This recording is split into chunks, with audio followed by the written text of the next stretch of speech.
नमस्कार, आप देख रहे हैं समय नाउ। मैं हूं आपके साथ निधि चौहान। आप सभी लोगों का स्वागत है हमारे इस शो वास्तु विज्ञान में। आज के शो में हम बात करेंगे दीपावली के बारे में, क्योंकि आप सभी लोग जानते हैं दीपावली नज़दीक है और दीपावली के उपलक्ष्य में पूरे इंदौर शहर को बहुत अच्छी तरीके से सजाया गया है, लाइटिंग्स की गई है।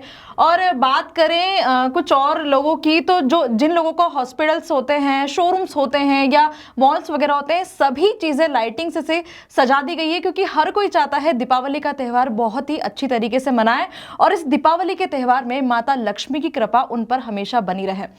तो अगर सभी लोग चाहते हैं कि माता लक्ष्मी की कृपा उन पे हमेशा बनी रहे, तो इस उपलक्ष्य में हमारे साथ आज जुड़े हैं वास्तु विज्ञान के जो उनमें उन्होंने उपलब्धि हासिल कर रखी है, तुषार खंडेलवाल जी ने। तो वो हमें बताएंगे कि दीपावली का वास्तु से क्या संबंध होता है और किस तरीके से हमें दीपावली मनानी चाहिए। तो आज हम बात करेंगे उनसे इस बारे में। बहुत बहुत स्वागत है सर आपका। नमस्ते जी। जी सर, अब दीपावली नज़दीक है और सभी लोग चाहते हैं कि दीपावली के दिन सभी लोगों के घर में माता लक्ष्मी का आगमन हो और धन धान की वृद्धि हो। तो सबसे पहले हम दरवाजे की बात करेंगे। लोग दरवाजे को बहुत ही खूबसूरत तरीके से सजाते हैं, तो इसका वास्तु से क्या संबंध होता है? किस तरीके से हमें दरवाजे को वास्तु के अनुसार सजावट करनी चाहिए? देखिए, दरवाजा वास्तु में सबसे महत्वपूर्ण है जी। क्योंकि एंट्री एनर्जी की वहीं से होती है जी। और हर व्यक्ति दीपावली पे चाह रहा है कि लक्ष्मी जी उसके दरवाजे से प्रवेश कर जाए जी। तो प्रवेश तभी करेंगी लक्ष्मी जी जब दरवाजा बहुत सुंदर सजा होगा, सही जगह पर होगा। तो ये सब चीजें हैं वास्तु में जी। तो क्या क्या सजावट करनी चाहिए? क्योंकि कुछ लोग होते हैं जो बंधनवार लगाते हैं, तो कुछ कुछ जो आर्टिफिशियल होते हैं उन चीज़ों को उसमें यूज़ करते हैं, और कुछ लोग सही में जो प्राकृतिक है उस तरीके से उसको सजाते हैं। तो किस तरीके से उसको सजाना चाहिए हमें? हाँ, देखिए, घर का जो मेन दरवाजा होता है, एक तो वो चौखट होती है, 4 खट की होती है ना। उसके ऊपर बंधनवार में पत्तों का उपयोग, अशोक के, आम के, पीपल के, इन पत्तों का उपयोग करा जाता है। मतलब वो पॉजिटिविटी अट्रैक्ट करते हैं जी। तो एक तो ये हो गया। फिर बंधनवार के अलावा रंगोली का बहुत बड़ा विज्ञान है जी।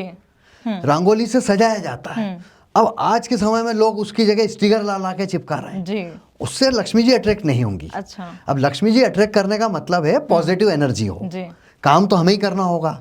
तो कुमकुम का उपयोग करें, मतलब पांव बना सकते हैं आप हाँ। लक्ष्मी जी के कुमकुम से।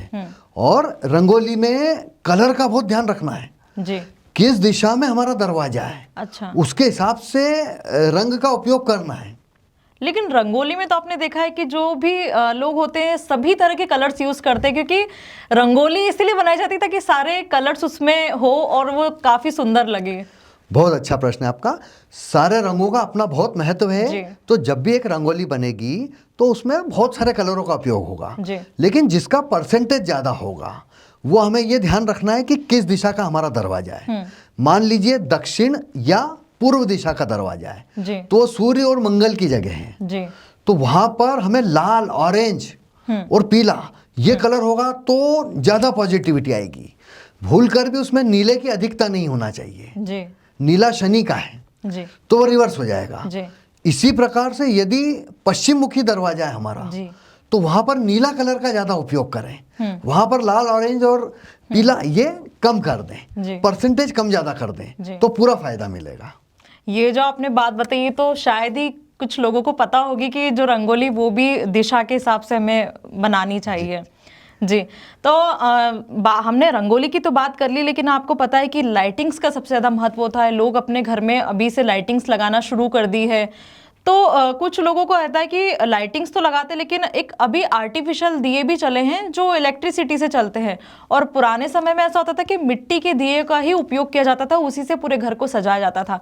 तो इसका वास्तु से क्या कनेक्शन होता है? क्या हमें प्लास्टिक के या इलेक्ट्रिक के जो दिए हैं वो लगाने चाहिए? हाँ, देखिए, 2 चीज़ें हैं। एक तो होता है आंखों को अच्छा दिखना जी। और एक होता है वो हमको फायदा करना। तो नकली जितनी चीजें हैं वो आंखों को अच्छा लगे उतनी उपयोग कर लें, लेकिन जो दिए हैं तो उसमें तेल जलता था जी। मिट्टी मतलब अर्थ एलिमेंट है, तो वो दिए हर साल बदलते थे, तो कुम्हार वापस बनाता था दिए। तो एक तो उसकी इकोनॉमी भी चलती है कि उसको बिजनेस मिलता है, और मिट्टी बहुत शुभ होती है। तो उसमें अगर तेल है और उससे दीपक जल रहा है तो वो पॉजिटिविटी लाएगा। जी तो हमें त्योहार पे जो दिए लगाने जी। हैं वो तो उसी के लगाने चाहिए, मिट्टी और तेल जी। के। एडिशनल हमें सुंदरता के लिए कुछ आर्टिफिशियल भी यूज करना पड़े तो थोड़े जी। परसेंटेज में कर सकते हैं, तो दोनों का फायदा लें। जी। अच्छा, आपके आंसर में से ही मुझे एक क्वेश्चन मिला है कि आपने अभी बताया कि जो दिए होते हैं वो तेल से लगाने चाहिए, तो ऐसा क्यों होता है तेल के ही दिए लगाने चाहिए, घी के दीपक क्यों नहीं जलाए जाते?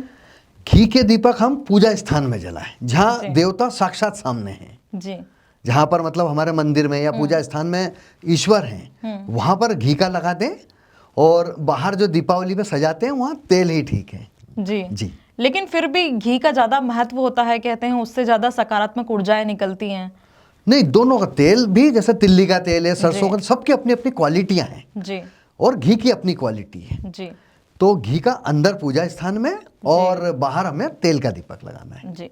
अच्छा, दीपावली में लाइटिंग से तो सजावट होती ही है, लेकिन जो अगर हम फूल की बात करें तो फूल मालाओं से भी सजावट की जाती है, लेकिन आजकल आर्टिफिशियल फूल्स बहुत ज़्यादा चल गए हैं कि आर्टिफिशियल जो फूल होते हैं उनसे लोग घर सजाते हैं, क्योंकि जो नेचुरल होता है उनका ही रहता है कि वो ख़राब हो जाते हैं, और आर्टिफिशियल का रहता है कि यदि हम एक बार लगा ले तो वो 10 से 15 दिन चल जाते हैं। तो क्या हमें आर्टिफिशियल फूल का इस्तेमाल करना चाहिए सजावट के लिए? अब देखिए, होता क्या है कि गेंदे के फूल से लाल और पीले कलर के जो आते हैं, जी मतलब गेंदे के फूल ऑरेंज और पीले कलर के, उससे बहुत सुंदरता आती है और हमारी नाक को उसकी जो सुगंध मिलती है उससे हमें बहुत फायदा होता है। लेकिन वो महंगा होता है तो व्यक्ति आर्टिफिशियल पे चले गया है, जी क्योंकि एक बार ले ली तो हर साल काम आती है। तो केवल सजाने के लिए जहाँ उपयोग करना हो जी बस वहाँ ठीक है, लेकिन हमारे द्वार पर और जहाँ से हमारी बॉडी घूमती है, जी मतलब 7 फीट के, वहाँ तो ओरिजिनल फूलों का ही उपयोग करें। इससे हमारे नाक के सेंस जागृत होते हैं जी और हमको शरीर वास्तु में फायदा मिलता है। जी।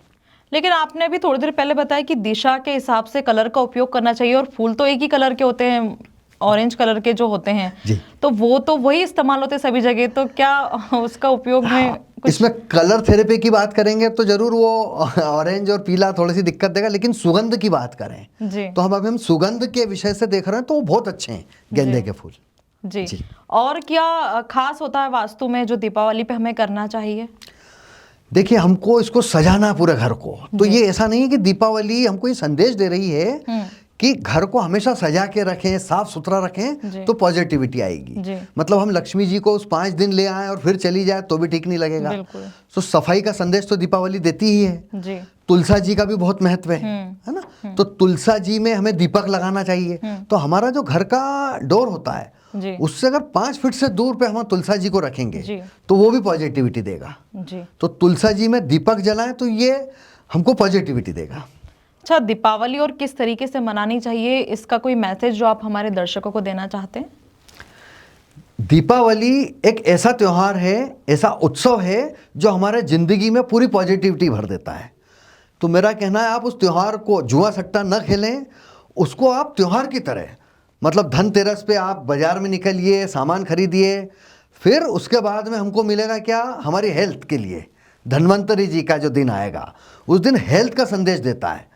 तो हल्दी को जो बोलते हैं ना, हल्दी लगाइए, तो हल्दी से आपको हमेशा स्नान कभी ना कभी करना ही चाहिए, ये हमें फ़ायदा देती है।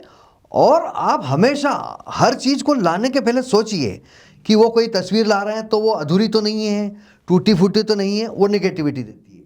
और घर में ढेर ना लगाएं भगवान की तस्वीरों का, उनकी धूल साफ करते रहें, इससे पॉजिटिविटी फैलेगी और हमेशा आपका घर दीपावली के उत्सव की एनर्जी आपको देता रहेगा। यही आपको सबको शुभकामनाएं। धन्यवाद। तो आप सभी लोगों ने देखा कि तुषार जी ने हमें बताया कि दीपावली किस तरीके से मनानी चाहिए, क्योंकि देखिए दीपावली तो सभी लोग मनाते हैं, क्योंकि सभी लोगों के लिए हम ये तो त्यौहार है हमारे लिए बहुत महत्वपूर्ण होता है, क्योंकि सभी लोग चाहते हैं कि जो लक्ष्मी माता का आगमन हो सभी के घर हो। लेकिन दीपावली को भी वास्तु के अनुसार आप बनाएंगे तो वो सकारात्मक ऊर्जा पैदा करेगी और आप सभी लोगों के लिए शुभ रहेगी। यदि आप दीपावली से रिलेटेड कोई भी क्वेश्चन आपके मन में आता है तो आप हमें कमेंट करके जरूर बता सकते हैं, ताकि हम उसका जवाब आप तक पहुंचा सकें। वास्तु विज्ञान का हमारा शो में आप बने रहिएगा और अगले ही हफ्ते हम एक नए टॉपिक के साथ आपसे बात करेंगे। देखते रहिए समय नाउ। नमस्कार। प्योर अश्योर दूध और घी, माँ के प्यार सा, मिलावट से दूर, भरोसे से भरपूर, प्योर भी श्योर भी।